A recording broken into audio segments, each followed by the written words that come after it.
Readers, reviewers, goblins, lend us your ears.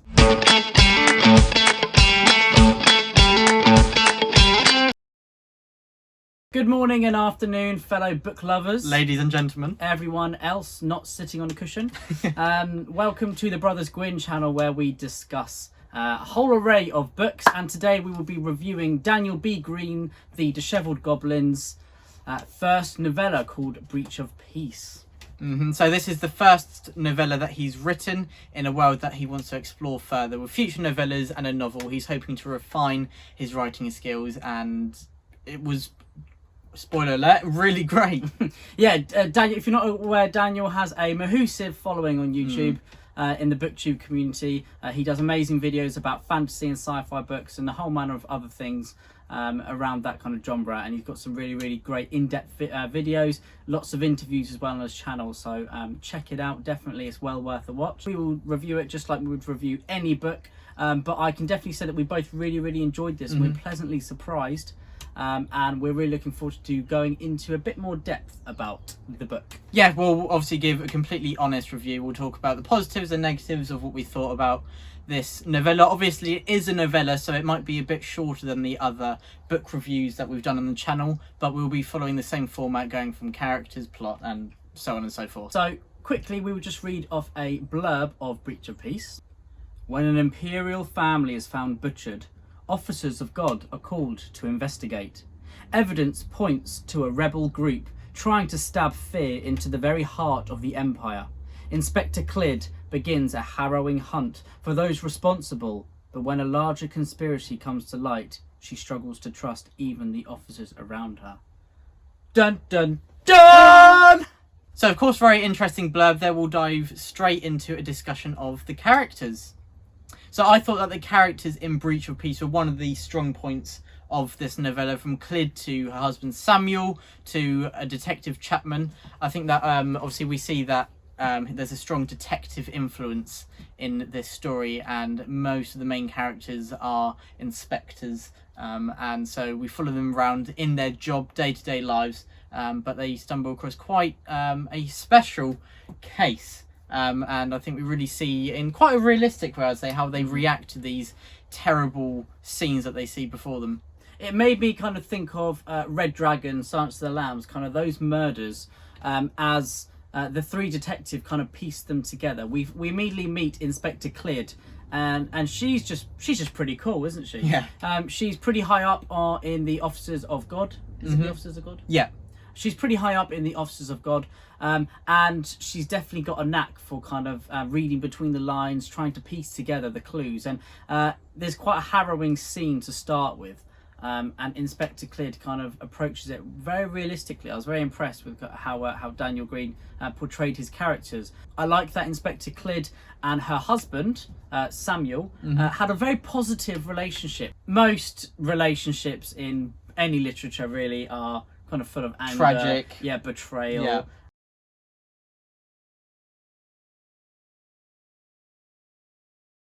and all sorts like that. But this was very positive, and it was actually really refreshing. I really enjoyed it. But yeah, I really like Inspector Clidd. Her arc through the book was definitely, even though it's a fantasy book, still felt realistic to me, which is always what you're aiming for, and I think, in a fantasy. So the reader always feels quite grounded, and it feels kind of authentic to the characters. I think that's sometimes a bit of a cliche term, isn't it? Authentic to the characters. But Inspector Clidd approached it like I thought an inspector would, maybe in Red Dragon, kind of that kind of thing, Edward Norton's character. And I really enjoyed that. I'm not used to reading kind of, Sherlock Holmes-esque books, really, but I think it was again, refreshing, so that's what I think. I think the other character, Chapman, who's another inspector, was very different to Inspector Clidd and her husband Samuel.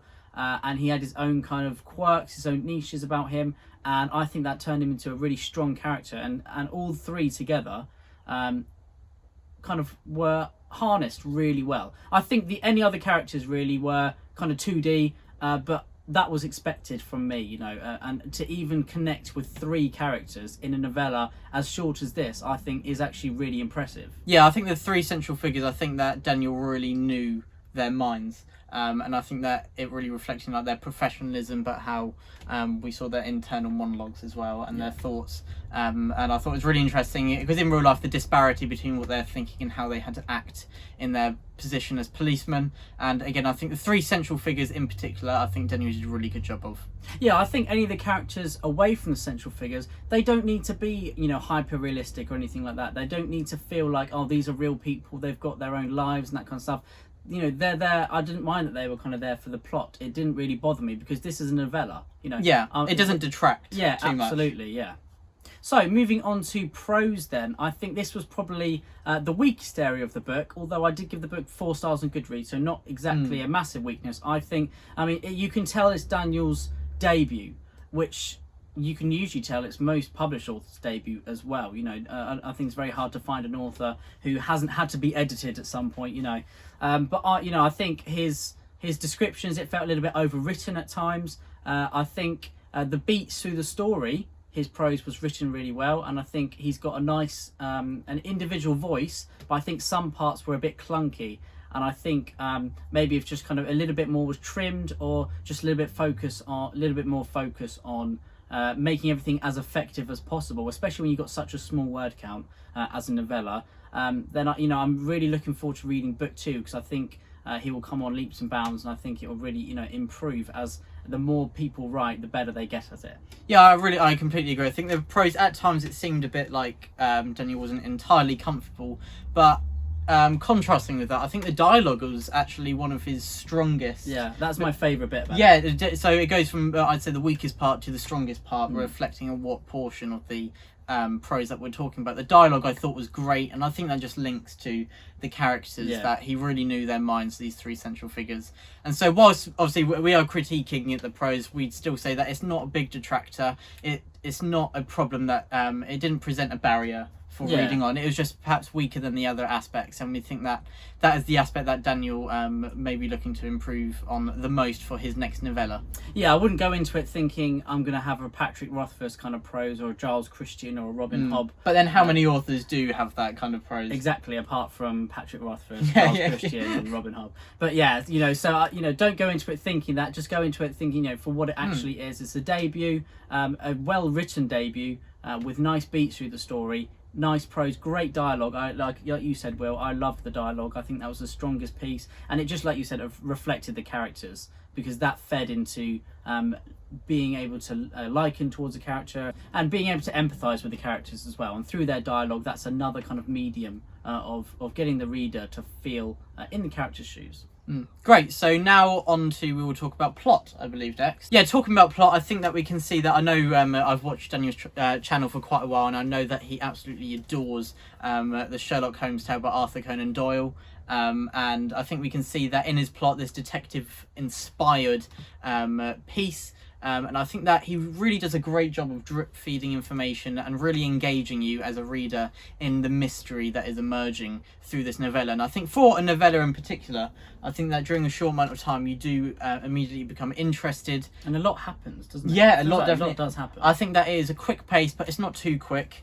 I think that Daniel struck a really good balance. Yeah, I really like the plot. I'm not kind of a reader who guesses much what happens. You can ask William. Sometimes he'll say, like, I was reading Rage of Dragons, and he was like, what do you think's going to happen? And everything I said was just completely and utterly ridiculous and wrong. But that's just me. As a reader, I don't really guess much. So reading kind of a thriller or a crime fantasy, I'm not someone who's going to be able to think, oh, I guessed that I saw that coming. No, I didn't. I had no idea anything was going to happen, really, at all. It all took me by surprise, which I love. I love being that kind of reader.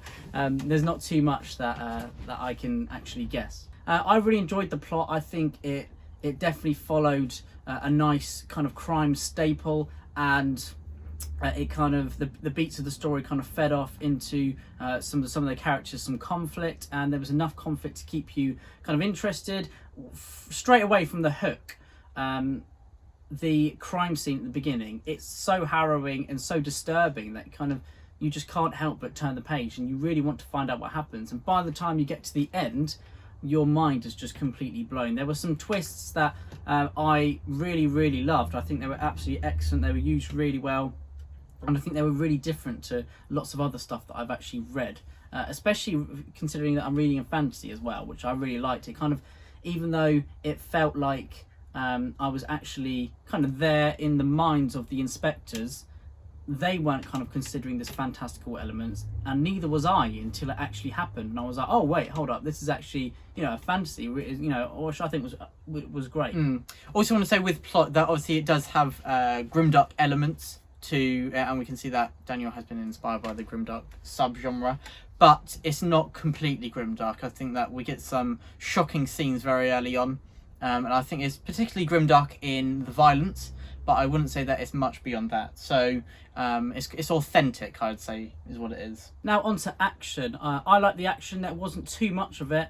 It was based mostly around a crime scene and then kind of a set piece towards the end. But what action there was, I think, was really good. It wasn't like the kind of action like Joe Abercrombie writes, where you're stuck into the thick of it, rolling around in the mud, your knife slashing out and teeth spraying everywhere and all that kind of stuff.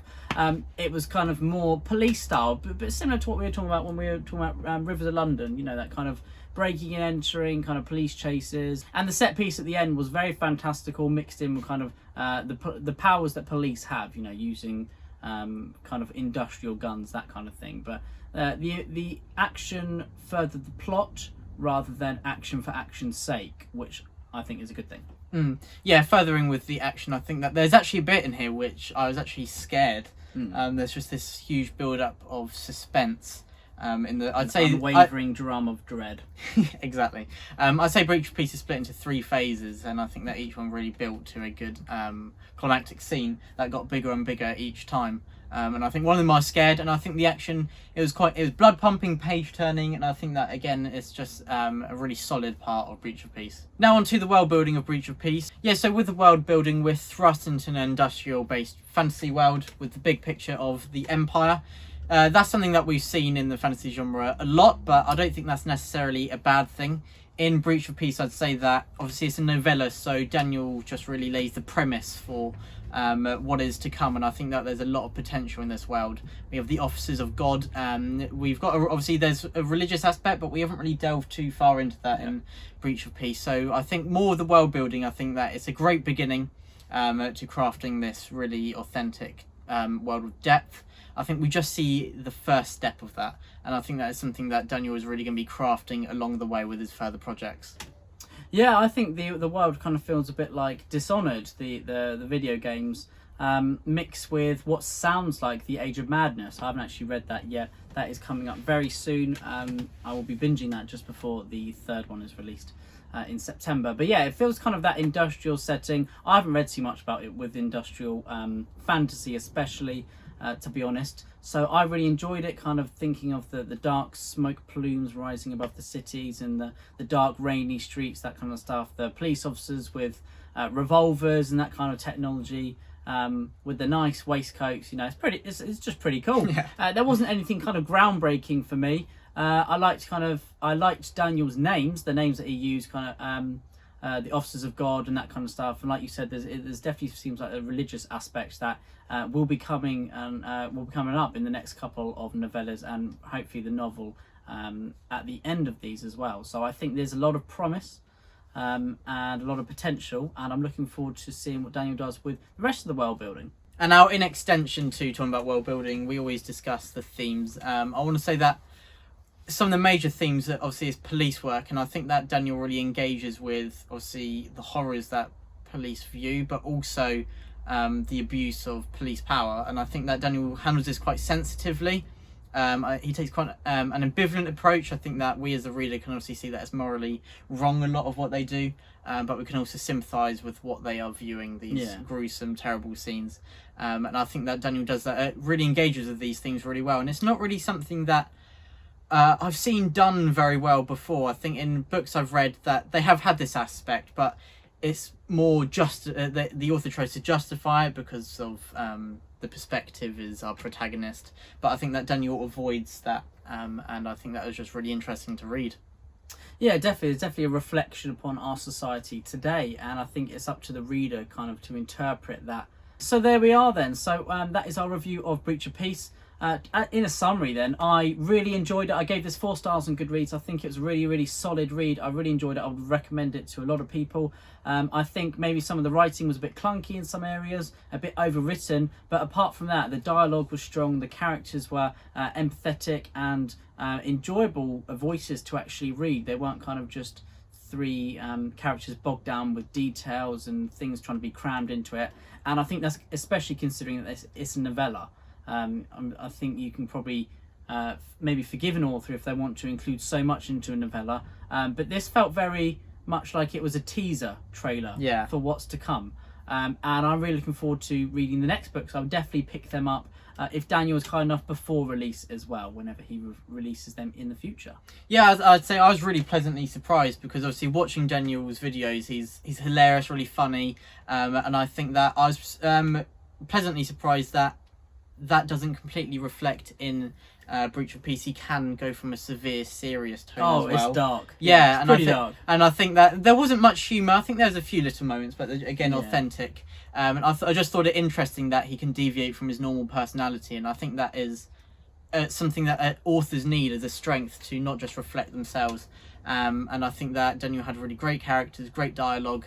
And I think that just those small criticisms we had about the prose and obviously a bit limited world building, but I think that's just going to be further built in the future novellas and novel. And we have to remember that Daniel has written a novella because he wants to refine and work on his writing style. Thank you so much for watching our review of Breach of Peace by Daniel B. Greene, the Dishevelled Goblin. We hope that you've enjoyed it. We hope that you go away and hopefully pick up this novella. Let us know what you think of it, whether you will be picking this up in the comments below. Go check out Daniel's channel as well. We've got some great thought-provoking videos on there, some wonderful interviews. I love the Joe Abercrombie chats. They're absolutely brilliant. Yeah, I'll put a link to Daniel's channel below, and also a link to Breach of Peace, which there are actually signed editions at the Broken Binding, which we can put a discount code below as well. So check the link out and get Breach of Peace. Released March 30th. Go and buy it. Truth and Courage. Truth and Courage. The Brothers Gwynne.